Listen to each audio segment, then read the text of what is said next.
But hello, everyone. How is everyone doing today? We are now on episode 10. Pretty soon I might start losing track of what number we're on, but we're on episode 10 right now.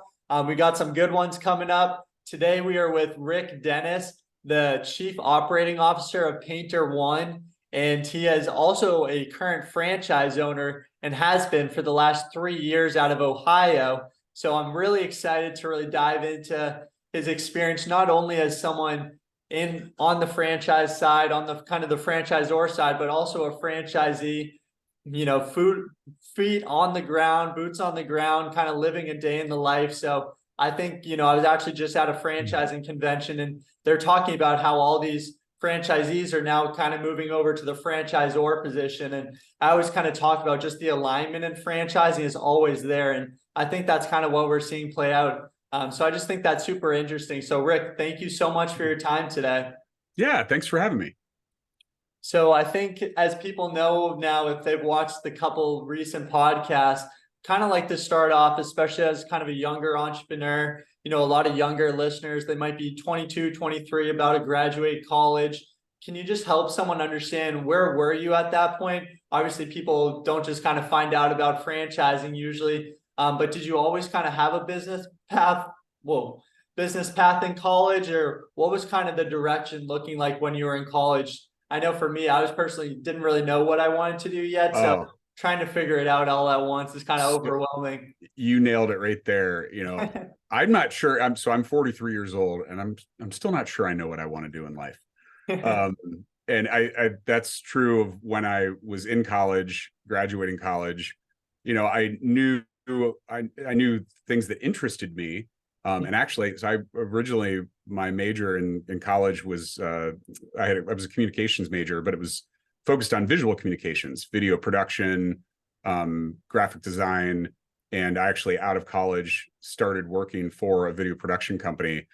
And what's funny is once it became a job, it was a job. It was no longer an interest. I enjoyed it, but when it was a hobby, and then when it became a requirement, it was no longer. But so I started out or in college. I didn't really know what I wanted to do, clearly, but my father was an entrepreneur, and he retired after selling his business just 2 years ago, and so it's in my DNA.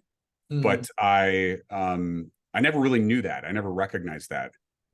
What I will say is entrepreneurship, being your own business owner, more importantly, is such a freedom, being able to make your own mistakes, and you learn so much faster from making your own mistakes than you do fixing someone else's mistakes, right? As an employee. And the freedoms to make your own mistakes and celebrate your own successes, knowing they're yours. I mean, it's incredible. Yeah, that's really powerful. And it's always so interesting, kind of the family relationship and business and entrepreneurship. And I think very similar to you, I think my father, he was, really an entrepreneur his whole life, really never worked for someone else. He's very fortunate in that position. And for him, entrepreneurship, it's not an easy path for a lot of people. So I think for the next generation, they try to give it to us a little bit more safe. So they want us to kind of try like the corporate route a little bit, and then we at least experiment with it, but we always kind of fall back to our DNA and where those roots are. So I think that's really interesting. So I know you're 22, 23, just trying to figure everything out. I know you kind of do end up going the corporate route. You do kind of work your way up to becoming an executive at a corporate company. So what was kind of that progression like over the years? And I know one of the things you mentioned is the job role and how things kind of change once it does become a job. So can you walk us through kind of those different positions and maybe how something may have just been described and how it later maybe evolved over the years? Yeah. And I can get long-winded, so don't be shy to, if I'll cut you off if needed, but go for it. It's a lot of years we're talking about, at least it feels like it. So out of college, I worked at a production company. The name was Mills James Productions here in Columbus, Ohio. It's where I was born and raised. Went to school at Bowling Green State University in Bowling Green, Ohio, about 2 hours northwest. and came back because I wanted to get out of Columbus, out of high school, because it's all I knew. And then after my years in college, I recognized, it's actually a pretty good town. I could start a family there. So I was more mature and I came back, and it was great. I was there for about 2.5 years, and I was at a holiday party, a corporate Christmas party for a close friend. Yeah. They were allowed to invite friend, spouse, significant other, or whatever, and he didn't have a significant other or spouse at the time, so he invited me, and it was a 4-hour party, and it was a lot of mingling and engagement, and over a glass of scotch. I was probably 29 at the time. Yeah. I met the vice president of sales and program management at this company, Mm. and we just hit it off. Mm. And he effectively made me an offer right then and there. He said, Rick, have you ever considered working in the automotive industry? So that's the last, my last corporate America stint before I got into franchising. It was 13 years in corporate America, an automotive interior manufacturing company, Mm. and 4,000 employees, headquartered just southeast of Columbus, Ohio, factories in Mexico, Alabama, Ohio, you name it. So, and I said, no, I don't know anything about it, but he had a position in project management, program management is what they called it.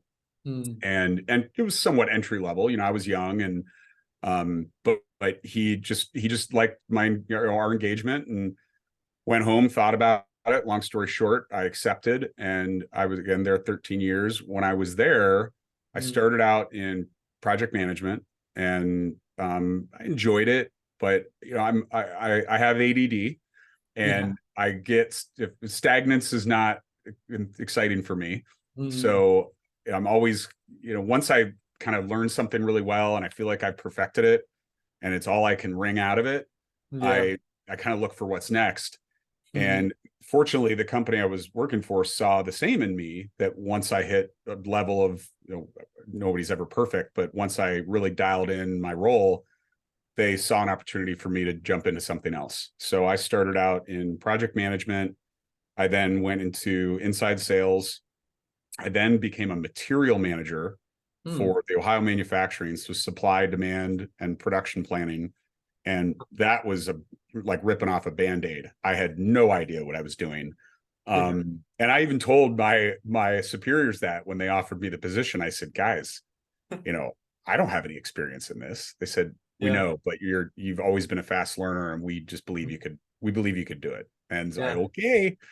So I jumped in there, and then from there, I was offered a position as the corporate planning manager. So I was doing high level supply demand planning for the entire company, Mm. internationally.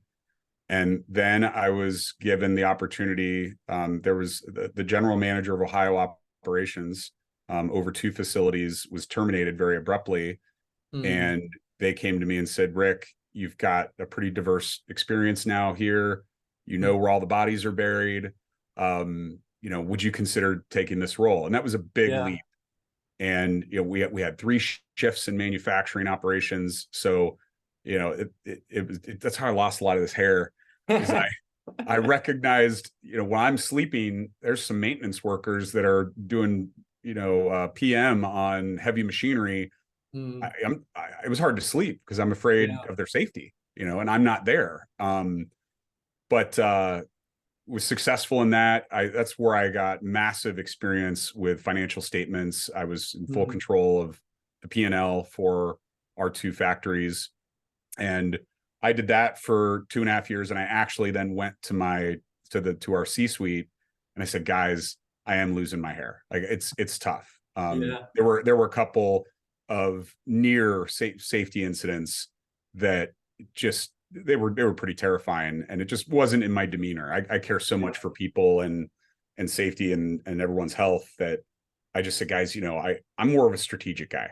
Yeah. And so they agreed, and they were actually at the same time looking at hiring for a position for vice president of strategic initiatives. Mm. And so it was a perfect timing, and they backfilled me, and I absorbed that role. So I was looking globally through the organization at larger opportunities where we could improve our profitability, improve Mm. efficiencies, improve health, safety, well-being, employee satisfaction, all sorts of initiatives. And it was Mm. really fun because kind of the world was my oyster. Yeah. And then the last role I held there, I became vice president of engineering and quality. They saw that I had come up with a number of really effective strategic initiatives that related to um, various Six Sigma and One Piece flow and various elements in the manufacturing world that improve Mm. profitability, improve efficiencies, improve quality Yeah. of output. And so I took over the helm at both of those roles, and trying to shorten this up, we had private equity come into the business. And as they often do, private equity comes in with a majority share. They changed around our C-suite, and I was at the time reporting to our chief executive officer. And in that change, morale shifted, the vision became invisible, Yeah. and actually the last 3 years I was there, the company went through three CEOs, basically Wow. one per year. So crazy turnover at the C-suite level, and Yeah, that's uh, stressful. yeah, two CFOs. And so it no longer was an enjoyable place to be. I really enjoyed working for the company prior to that. Yeah. And things got tough. And so I came home one day and talked to my wife, and she knew I wasn't happy. And I knew I needed to think about the next steps in my life. And I said, okay, I think I will be able to determine that best if I'm just no longer at the company. So I Mm. resigned without an actual plan. I didn't have a job to go into, but at 40 years, I was 40 at the time. I said, I've learned a heck of a lot. My Yeah. previous companies have taught me so much. I've, I think I could run a business. Mm. And so I put my eggs in multiple baskets. I put my resume back up in, corporate America, and it was going to field interview requests. But then I Yeah. looked at starting my own business from scratch, and I looked at franchising. Huh. And franchising being a nice warm blanket of support for someone who's never run a business before.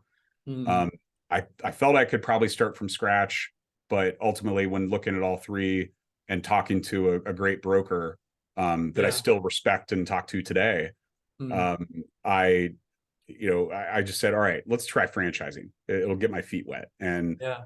the rest is history.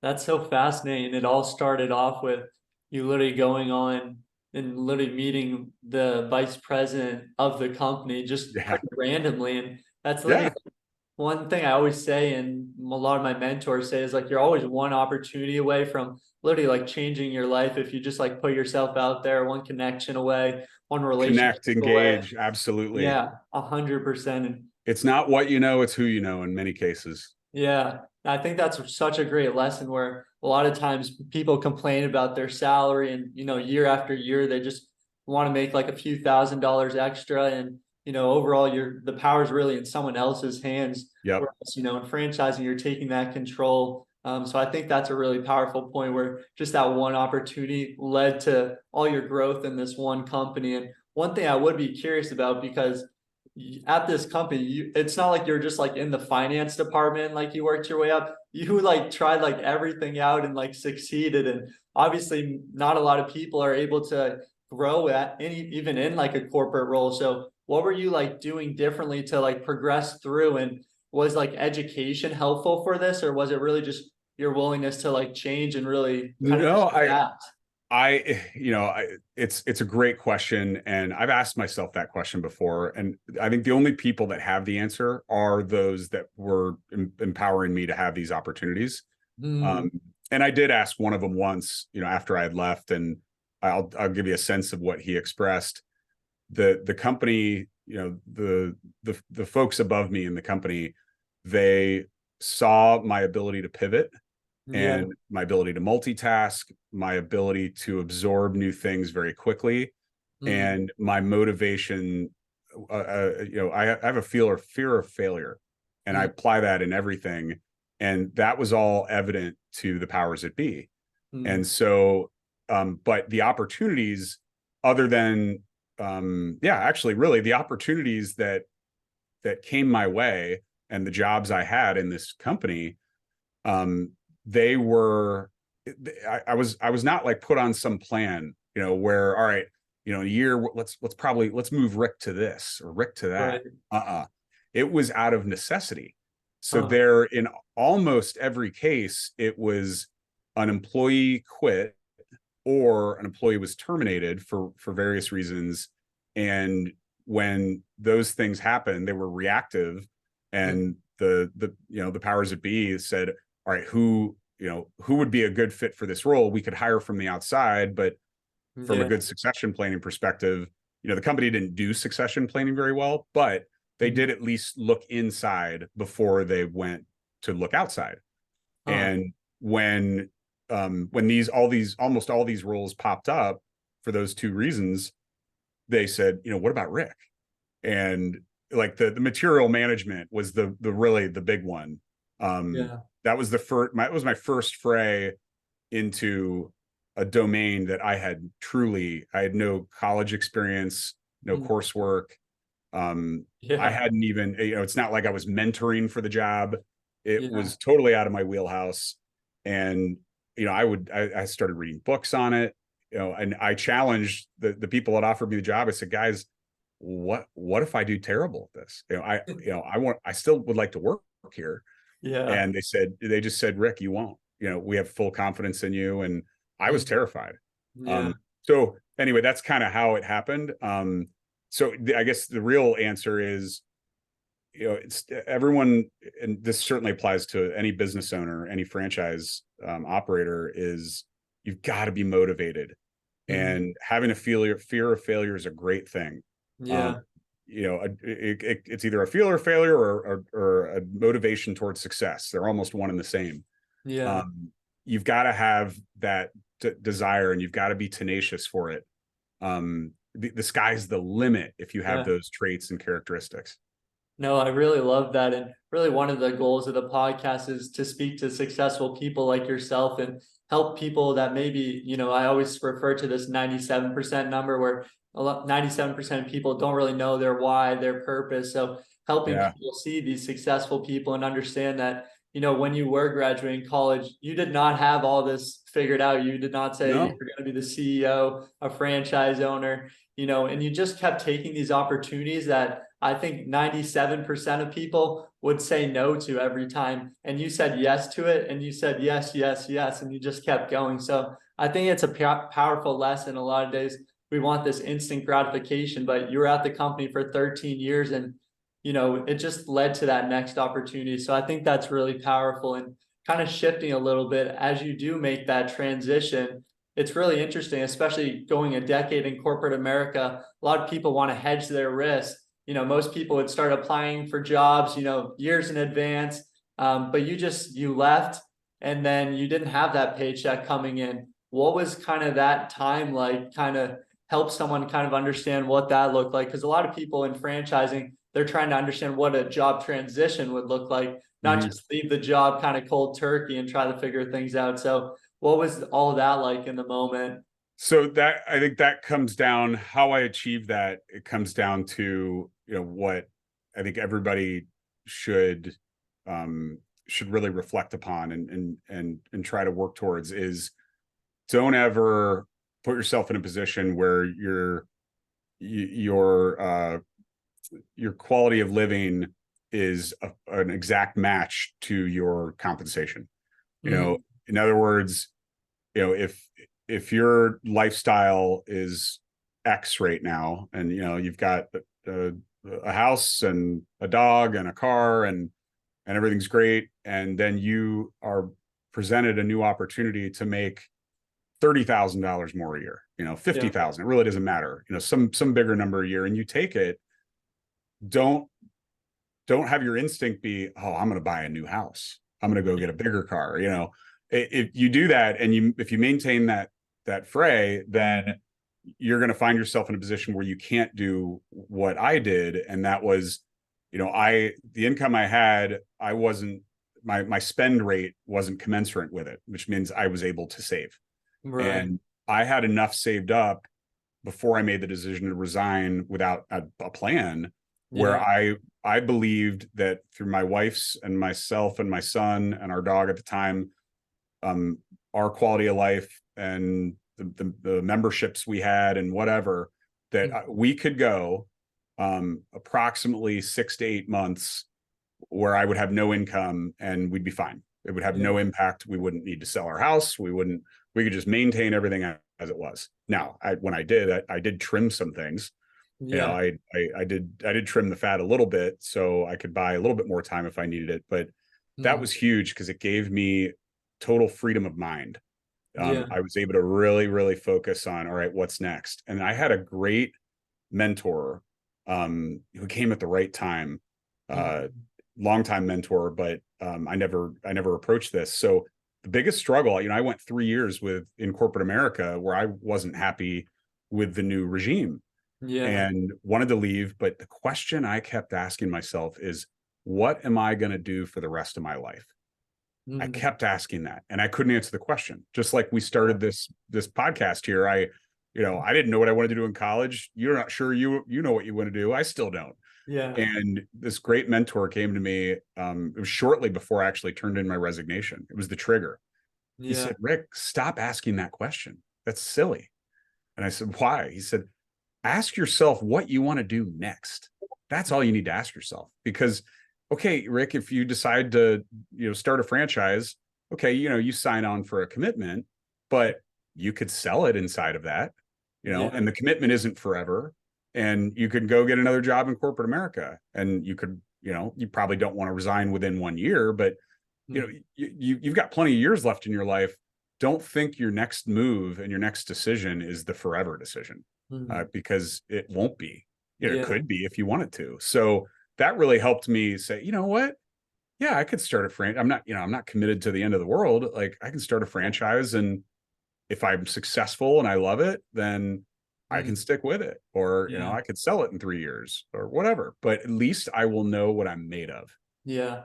No, that's really powerful. And just thinking back to my own personal experiences, when you're applying to jobs coming out of college, it's kind of like you have this pressure that you need that job for the next 40 years of your life. It provides that security, that comfort. And, it's just not really the case anymore where you can kind of rely on that. And, it's tough where you're kind of just thinking, you need to have your whole life figured out, but just take it kind of step by step and just trying to figure out what makes you happy, what kind of interests you have, and then it'll kind of lead to that next opportunity. So I think that's very valuable throughout your life, kind of one of the lessons learned.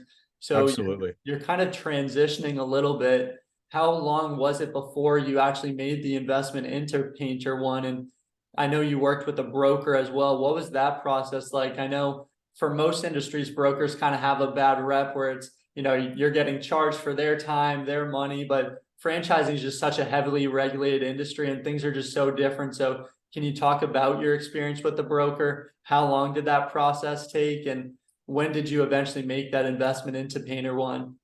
I'm an analytical guy, so I was tough on my broker, but Yeah. and we giggle about it a little bit. I want to say the life cycle from first introduction with my broker to a decision to move forward, and which ultimately led to signing a franchise agreement. It was Mm. probably 3 months. I Okay. left, yeah, April, May, maybe. Yeah, I left April 1st of 2020 from Mm. corporate America, and it was end of July. So yeah, Mm. about 3 months. But where I really pressed him was he originally shared 10 franchise opportunities with me. Yeah. I pushed him to 20. Mm. So he begrudgingly shared another 10 because I just didn't feel like I saw enough. And of course, the worst part is the first one he showed me was Painter One, and I came Yeah. right back to it. So that was pretty funny, but yeah, it was great. I mean, what made I really clicked with my broker because I really, one, he's maybe a little younger than I am. Wife, one child, same scenario as me, and he has entrepreneurship interests. he was, at the time was operating a very small business, which Yeah, what's fun is you flash forward to now, it's a much bigger business, and he's opened multiple locations, and that's it's a awesome. non-franchise. He did it from scratch. So we were able, like, we could connect, and we both understood, business operations principles, but he was really genuine. He was just really down to earth. It never felt like he was selling me.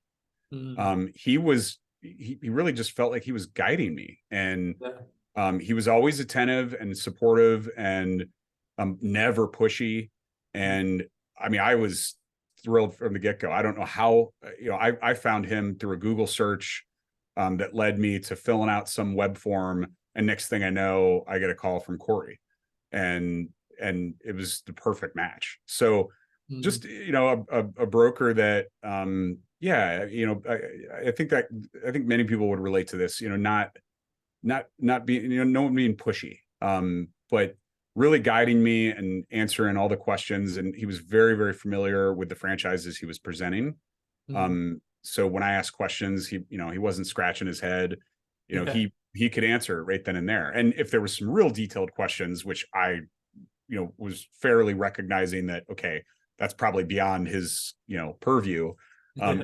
He would get me in touch with the franchise rep very quickly. So it was great process. Yeah, I signed and towards the end of July, and then I did my onboarding in August, and then September 1st of 2020, I took my first step. I turned on my lead flow, and I went and did my first bid. Wow, that's incredible. That's an awesome story. And I love how the broker eventually brought you back to that first brand you presented. I often have that too, because I put myself in their shoes too. And I kind of think of myself if I was, shopping, you want to look at everything and really maximize every opportunity. You're making a big investment, you're changing your entire lifestyle around it. You want to be able to evaluate all those opportunities. So it's tough to understand that, they've kind of already done that heavy lifting in the background. So it's always interesting kind of to go full circle back to that first, second, third opportunity. So I think that's really interesting. So you kind of make that investment, you finally become a franchise owner, Painter One, and that was about 3 years ago. So just kind of doing the math, that's like probably during around COVID time.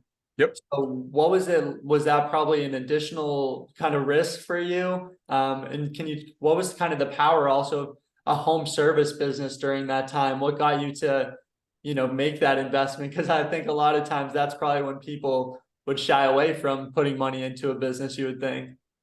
I laugh because I tendered my resignation on my birthday, the evening of my Wow. birthday, which was April 1st of 2020. And the next morning, I wake up and the governor of the state of Ohio had announced a lockdown due to COVID. And so at that moment, my wife Christine and I, we looked at each other, and I just said, "Oh boy, did I just make a really bad decision?" Yeah. We got geopolitical situation going on now, and I'm now just jumping ship. Well, so the short of it is, especially in the home service industry, I'll back up. One of the criteria that I looked at when selecting an appropriate franchise is I wanted to find something that I believed was recession resistant. Mhm. When I worked in the automotive market, I experienced the economic kind of bust of 2008, 2009 Yeah. era. I was there and I saw the impact on our employees. We had a lot of attrition. We had to do layoffs. Mhm. I reflected on that, and I said, all right, if I'm going to start a business, what type of industry, is necessary, Yeah. one way or another. One of the opportunities I looked at was business to business consulting services. I certainly had the knowledge, the background, the experience. I'm like, wow, I could run circles around this. The two Yeah. things straight away. One, I recognized that, okay, I don't want the business to be dependent upon me. Mhm. My goal was to ultimately make it a passive opportunity Right. and, passive income. And two, the first thing I knew it because I came from corporate America. When the going gets tough and the P&L needs to be leaned up, the first thing that goes is consulting. Yeah. And so, but so I, looking at painting, and the home service industry, painting is never going to go away. Whether it be industrial, commercial, or residential. On the residential side, while consumers consumer demand might go down temporarily, at the end of the day, your home is your largest investment. And if you don't periodically maintain it, like painting the exterior of it, for example, it's going to deteriorate, and your investment, the value of your property, is going to go down. So it's a necessity there. Interior painting, it's a necessity for new construction. It's a necessity for home transfers. Do a refresh before you sell it to improve your value. So I recognize, okay, it's a necessity there. It's a necessity in industrial and commercial. So I looked at it and I said, this is probably pretty recession resistant. And long story short, it certainly is. During COVID, it was an absolute boom in the market. We have a great partnership with Sherwin-Williams, and I have a lot of communication with our reps, and I've seen their strategic presentations and their reflections on past performance. And when you look at the graphs and charts of how, forget their stock, but their actual sales and performance nationwide and globally, COVID was a boom. Yeah, it's really powerful and really good advice for anyone that's considering franchising opportunities. Just not looking for those fad franchises, those ones that have that track record, like a home service right now. I always say, kind of, would someone use that service? Then how often are they going to use that service? And I just moved into a new place, and you got to repaint it, and I already need to paint it again, and it's just like a continuing service that everyone needs. So it's just something to evaluate, and especially someone coming out of corporate America, you want to kind of hedge your risk a little bit. Do you want this kind of new emerging franchise that's kind of like a new idea, some new health concept, some new food concept that you're probably going to be more feet on the ground kind of selling that service, whereas they'll already have those systems in place so that you can market yourself. So I think that's really interesting, and especially making that decision during COVID. So obviously a lot of different decision making goes into the process of making that investment, and it is kind of a 3-month education process for you. Was there like one thing that kind of got you over the hump to make that decision? With Painter One? Yeah. Yes. To begin with, the franchisors, they're now my partners. So there's 3 of us now, but Conrad and Jason starting out. Oh, forgive me. Conrad and Jason starting out. I had conversations with both of them before I committed, and it just felt so genuine, and it felt like I was going to be joining a family. And that, in reflection, that's exactly what I joined.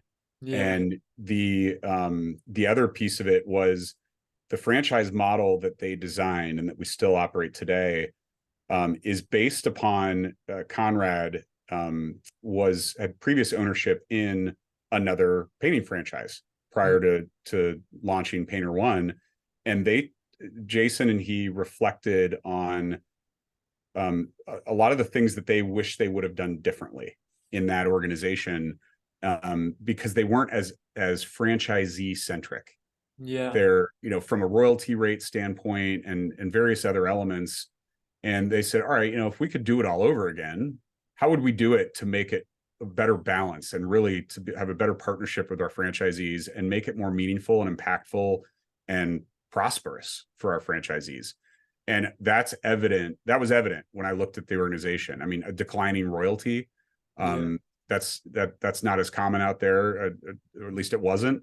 And the empowerment that Painter One provides franchise owners, I'll use McDonald's just as an analogy. McDonald's is a very prescribed, franchise operation. Who you have to buy from, selling prices to an extent, the point of sale equipment you use, everything is extremely prescribed, and you don't have a lot of latitude and flexibility. You're just operating a model that is prescript. Within Painter One, effectively, it's the opposite. You need to align to a brand standard. But then we present the operating model as guidelines. And we strongly suggest, all right, if you buy a franchise with us, you're buying the operating model and it's proven. So we definitely suggest you get what you paid for and operate it in that manner. But Yeah. we are all about, once every franchise owner gets seasoned and has some tenure, we totally embrace, try different things, and we have a great feedback loop where if a franchise owner identifies a new best practice, and we all, we recognize that that's a new best practice that really everyone should benefit from. We embrace it, we incorporate it in the model, we share it. But really there's so much latitude, which excited me because I had the knowledge of how to operate, especially when I was general manager of multiple manufacturing facilities. I had 550 people working for me. Yeah. I knew that I could operate a business. So it was, all right, I don't want to buy a franchise that is going to tell me exactly what I have to do, because Yeah. I'm all about continuous improvement. And if I am restricted, then I won't be able to leverage that inherent trait of mine and that belief. And Painter One is totally embracing of that. Yeah.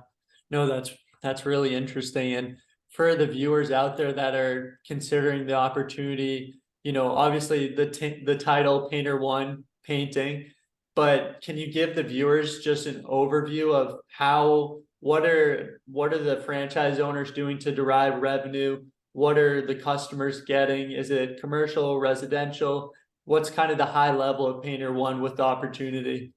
Sure. So our operating model out of the gate, we teach and coach residential, Okay.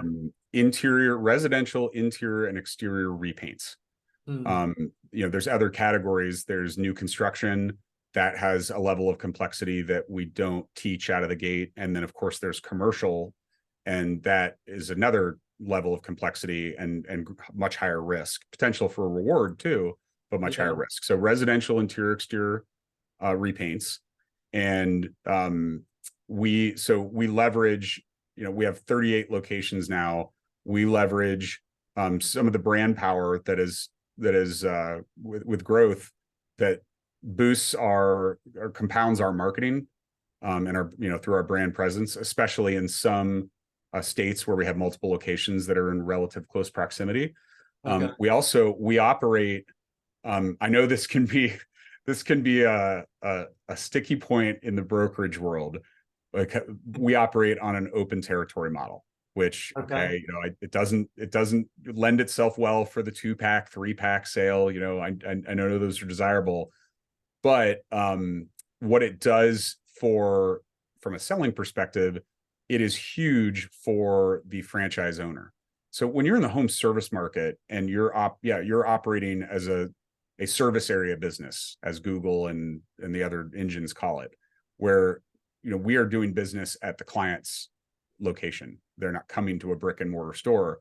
Right. Having a prescribed territory by way of advertising and restrictive locations where you can sell and do business, it massively stifles the opportunities. I'll tell you, just in the franchise that I still own in Columbus, Ohio, we landed. This was, of course, about almost 2 years into my operations, so I was pretty seasoned. We landed a $250,000 commercial industrial repaint job, and I mean it was unbelievable. The next largest job we've done since then and before then was $58,000. So $250,000 in one project. But it was an hour drive. It was an hour outside of the city. And if we had a prescribed territory that we were held, within, never could have leveraged that. And while you get, it can get harder. You can get concerned for, well, okay, I've got a location in Columbus. What happens if 3 others pop up? It's actually beneficial.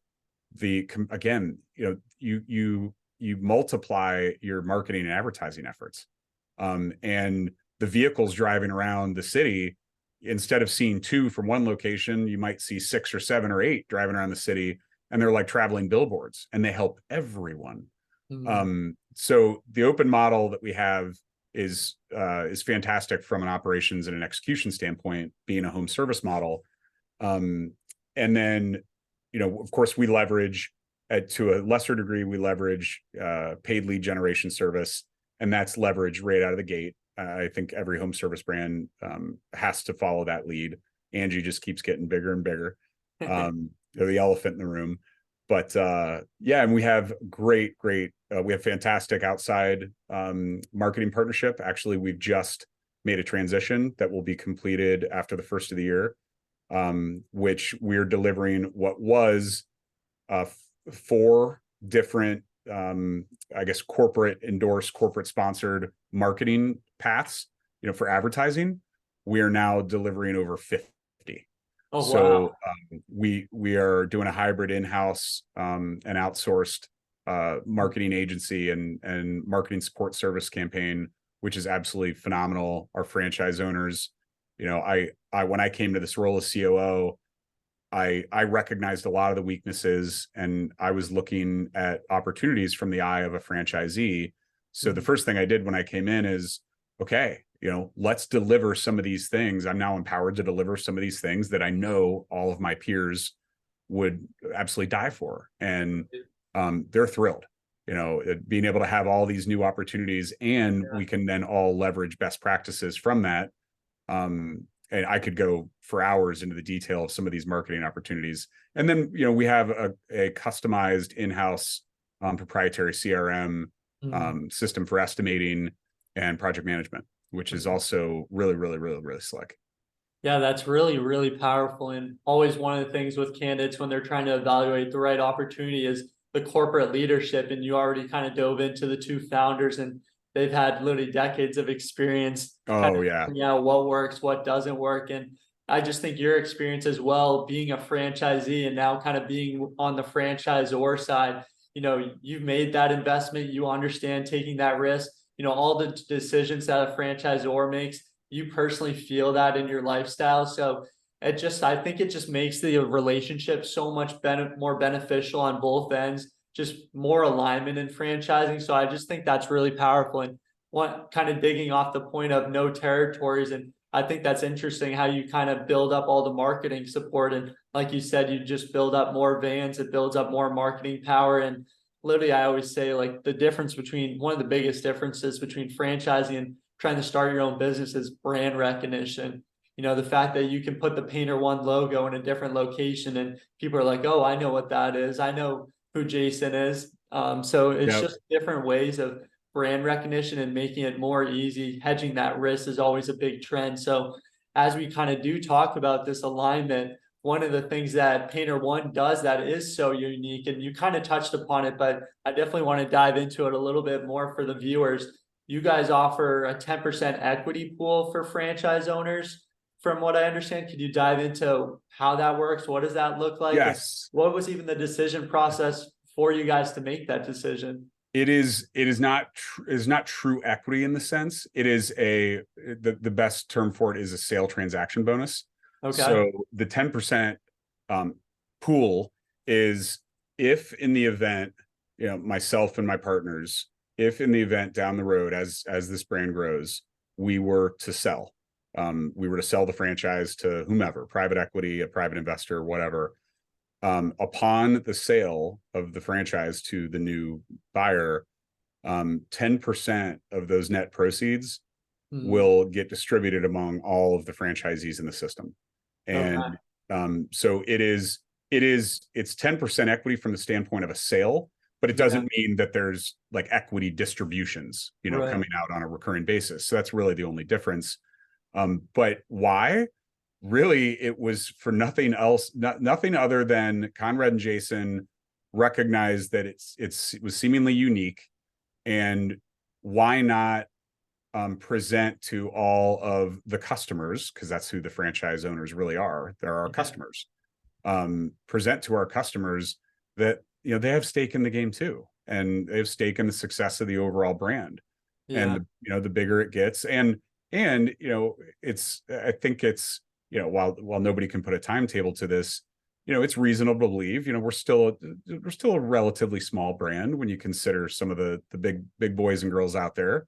Mhm. There probably is going to be a time where it sells, and that's probably going to be in the lifetime of our current franchise owners. Mhm. And we have owners that have recently renewed for another 8 years. So it's empowering. Yeah, no, it's really awesome. And one of the really big things that I think a lot of people don't understand in franchising is that you're building up this asset that you can sell later on for these generational wealth opportunities. You kind of hinted at when people are evaluating those opportunities, a lot of times it's, I'm making 150,000, I'm making 300,000. How much am I going to make in the FDD of this franchise rather than understanding you're building up this generational wealth opportunity in this Oh asset yeah. that you actually control. So rather than kind of we mentioned earlier, asking your boss year after year for a few $1,000s more, now you're continually building up that asset. And you think about the law of compounding on a business that you're building clientele on. The words kind of just speak for itself. And I think it just shows a lot the fact that you became a franchise owner for 3 years and you were so passionate about it that you wanted to be a franchisor and help other people with that same investment. So I I want think, to have an impact. It's so satisfying to me. yeah, Yeah, and it, talking about the value and the compounding, just for fun, I did this a couple months ago. Um, I did some analysis and I talked to a few cohorts about, okay, what might my Painter One of Columbus franchise be worth today? And yeah, obviously I can't divulge the exact value, but mm, um, when the numbers, it's worth what someone's willing to pay for it, right? At the right. end of the day, that's the number. But when the numbers started, started churning, and the range was presented, I pinched myself. It's like, wait a second, 3 years ago, I I'd never started a business before in my life. I'd never Yeah. operated my own, and I started it from scratch. And Mm, I had a really small investment within perspective. It's earned me this lifestyle and this income that I've enjoyed, and that's continued to grow. And then now I'm hearing that if I were to sell it, it's probably worth this.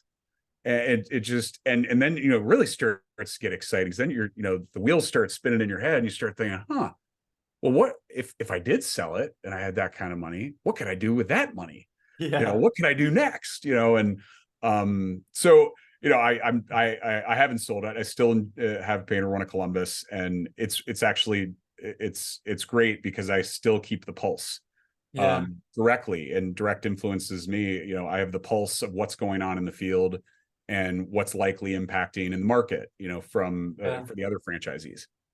No, that's so powerful. And I know our time's starting to wrap down, but yeah, it's just so interesting how franchising really allows someone to rely on your strengths, figure out your weaknesses, and really just capitalize on those strengths and really become a business owner and really just sounds cheesy, but really take control of your future through all these different factors. And, not only can you build, make your average annual income a lot more, but that generational asset opportunity, that Oh wealth yeah. opportunity is just it's so crazy. And obviously we can't disclose the numbers, but it's just something that people should continue to think about. And I think as people a lot of times when they think about their career, it's always, where are the growth opportunities and what's the culture like in franchising.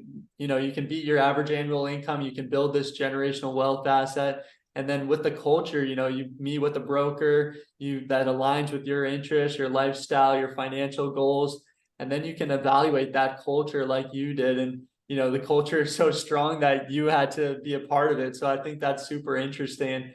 I think one thing we definitely want to address as the time's wrapping down, kind of someone is evaluating the opportunity, but obviously it is that two-way interview process. You guys turn down candidates. So what does it look like for an ideal candidate? What are, the top 10, 20% of successful franchise owners? What is kind of the ideal candidate look like? Self-motivated is number Yeah. one. That's got to be true for every franchise brand, right? You're looking for a self-motivated individual. Yeah. Um, aside from the basics, having sound credit history, we actually utilize a predictive index tool to get a sense of someone's DNA. Yeah. What are their behavioral traits? Mm, We don't use it as like a hard decision maker, but we use it holistically to understand, okay, what motivates, this potential Right. candidate. And but yeah, being self-driven, we're not necessarily looking for entrepreneurs. If entrepreneurs want to carve their own way and create their own path, we're providing a business model Mhm. that really it is proven. And the the worst thing a new franchise owner, and I think many would say this, in the franchisor realm, is you spend whatever you spend for your franchise fee and your onboarding costs and expenses, and then you deviate from the model that's been presented to you because you Mhm. think out of the gate you've got a better way. So Yeah. really, a candidate that is hungry to learn Yeah. and a good listener and someone who's self-driven and motivated to be a business operator, not an entrepreneur. I think those are kind of the big high level, concepts. Yeah, no, that's perfect. And what, as we're kind of talking about this ideal candidate, they do make that investment. How long does it take for them to start operating their business? And then what does that day in the life look like? Obviously, different franchises offer different models. So what's kind of the ideal model? What's their daily life look like? And then obviously you became transitioned to the COO after 3 years. So you are able to kind of change up your lifestyle. So how long did it take you to really ramp up the business? How long did Yeah. it operate and what did that look like, as I know our time's winding down? Yeah, that's a fun question. So, when you, from the time you sign the franchise agreement through all the steps that follow, we do a corporate onboarding, which is only a few days, and that is high level. Um, for those that don't have experience with reading financial statements and understanding how to manage and track an income statement, a P&L. We go over fundamental principles like that, walk Yeah. them through marketing strategies, advertising, and then general operations. A lot of the classroom stuff, well, that's where the classroom exists. Where the meat of it is immediately after that, we put every mentee, or sorry, we put every franchise owner, into a mentee position, Mhm. and they visit an actual. We don't just have we don't have a corporate training center where we mock everything. Yeah. We actually have the new franchise owners go to a living, breathing, real operational franchise location and spend a week there. Mhm. And they're under the guise of a mentor, where they learn everything operational. And I mean, to the point that they're actually going and seeing real customers on estimates. Yeah. They're going to real project locations and seeing actual painters doing the work, everything in between. Mhm. And they're going in more in depth on, instead of just being introduced to our CRM platform operations, they're actually seeing the CRM in application and how it's used on a day-to-day basis. So those are like the big high level onboarding training elements. And then after that, mentor actually goes to their location once they've kicked off operations, about a Yeah. month after they've started, and kind of does a supportive audit just as a refresher. Right now, you've seen what you need to do. Did you learn the ability to apply it? And then kind of help nurture them, and steer them in the right direction. And so a day in the life. So if the cool thing about Painter One is there is no overhead. When we set everyone up with a partnership with Sherwin-Williams that we have, Mhm. and because we're bringing on franchise owners that have a good credit history, they're always granted credit terms with our partner, and it gives them on a net 30 status. So ultimately, when they start projects for clients, they're not paying for materials up front. Yeah. Basically, they're collecting money from the consumer, from their customers, before they're ever having to foot a bill.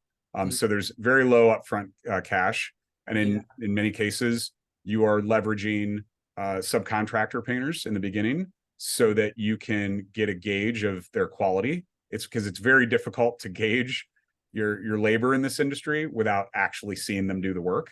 Mhm. And so again, until the job's done and the customers are satisfied, your labor is partnered with you and waits for their income.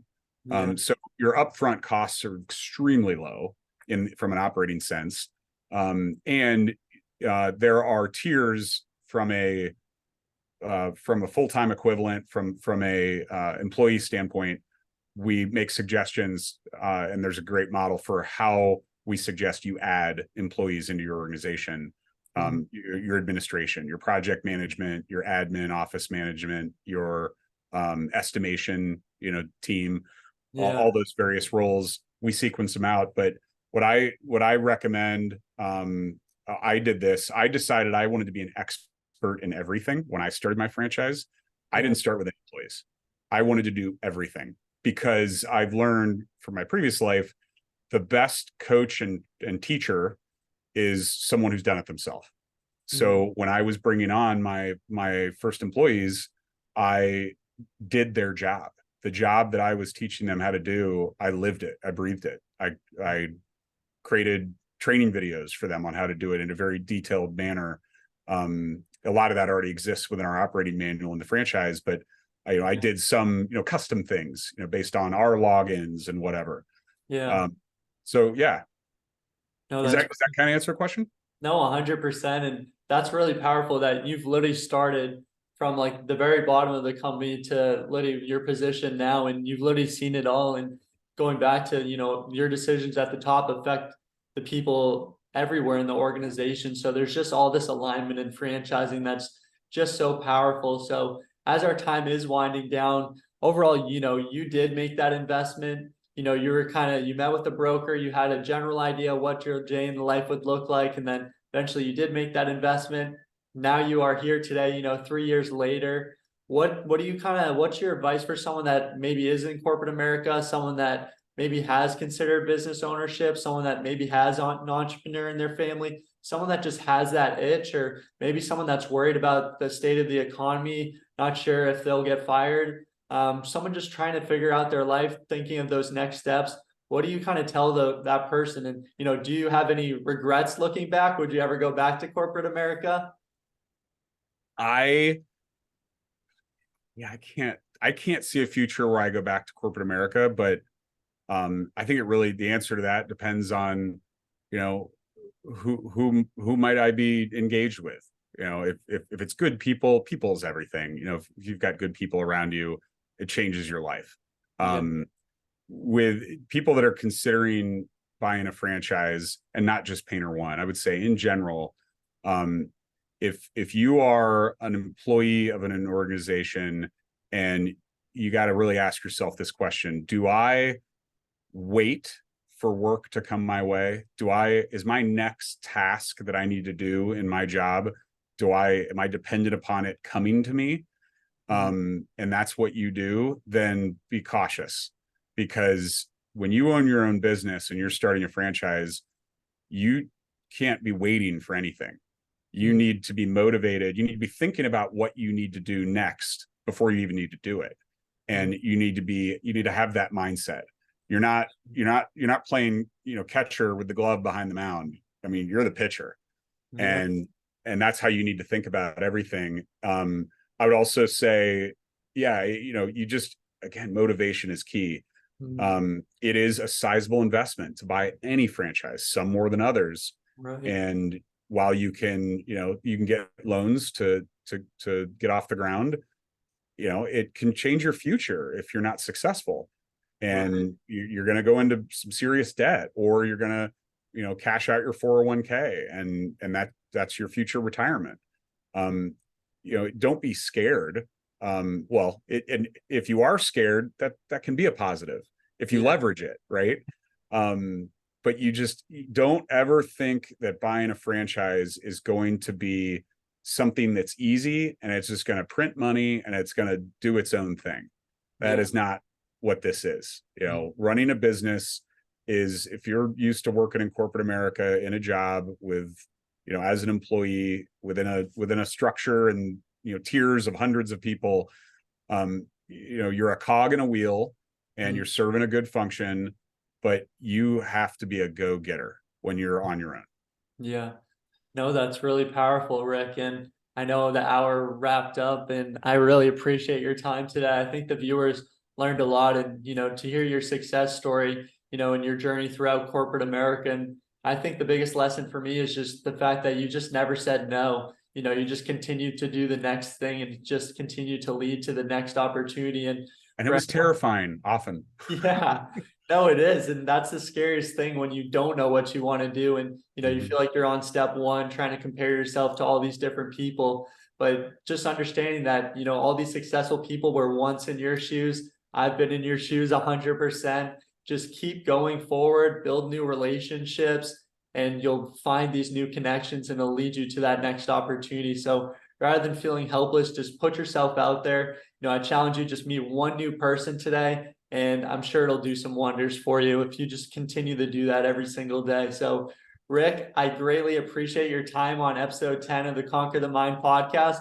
I personally had a great time. I think the viewers learned a lot today. So, thank you so much. Yeah, thanks so much for having me. This was refreshing. Awesome. Thank you so much, Rick. All right, take care.